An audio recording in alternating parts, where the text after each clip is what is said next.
Je suis venu dans le monde, moi qui suis la lumière, afin que quiconque croit en moi ne demeure pas dans les ténèbres. Jean 12, 46. Avant d'en arriver à une considération plus intime de cette question de la lumière du monde, de la lumière de la vie,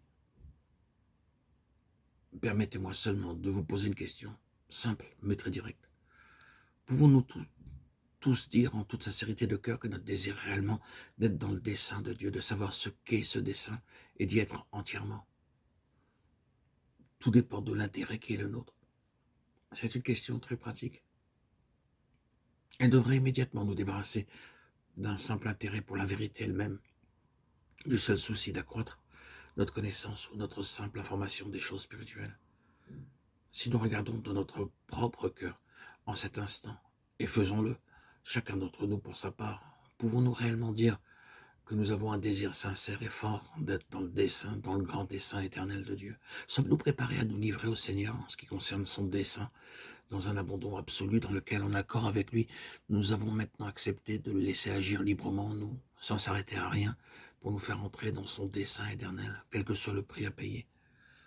Nous, les enfants du Seigneur, sommes-nous prêts à nous arrêter un instant pour répondre à cela et nous mettre en ligne avec le but de Dieu?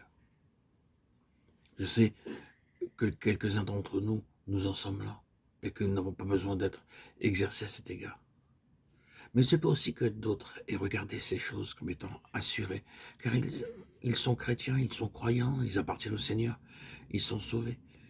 Ils ont mis leur foi en Christ. Ils ont été associés à des institutions, à des œuvres chrétiennes depuis si longtemps, peut-être même depuis leur enfance. C'est à ces derniers que j'adresse maintenant cet appel. Avant de continuer notre méditation, nous avons ici dans la parole de Dieu cette phrase employée à plusieurs reprises, suivant le dessein éternel qu'il avait conçu en Jésus-Christ, ayant, avant que le monde fût. Est-ce cela qui est au premier plan de notre horizon? Ou bien serait-ce une chose lointaine et confuse, tout à l'arrière-plan? J'insiste sur ce fait, car il faut que nous ayons une base sur laquelle nous puissions avancer. Il faut que Dieu ait une base sur laquelle il puisse agir. Et si c'est bien la nôtre position, nous pouvons alors continuer. Nous verrons s'ouvrir la révélation de ce dessein et du chemin qui nous y conduira. Mais à moins d'être dans une position et une attitude tout à fait positive, nous pourrons entendre une quantité de choses, mais il ne resteront pour nous que des choses dites, pour lesquelles nous avons plus ou moins d'intérêt. Maintenant, si c'est bien cet intérêt-là qui, au moins, en une certaine mesure, justifie notre marche, nous demandons quel est le dessein de Dieu, quel est le but de Dieu. Et je pense pouvoir le définir de cette manière, à côté de beaucoup d'autres. Nous pouvons dire que le dessein de Dieu, c'est d'avoir un jour un instrument dans lequel et par lequel sa gloire resplendira sur cet univers.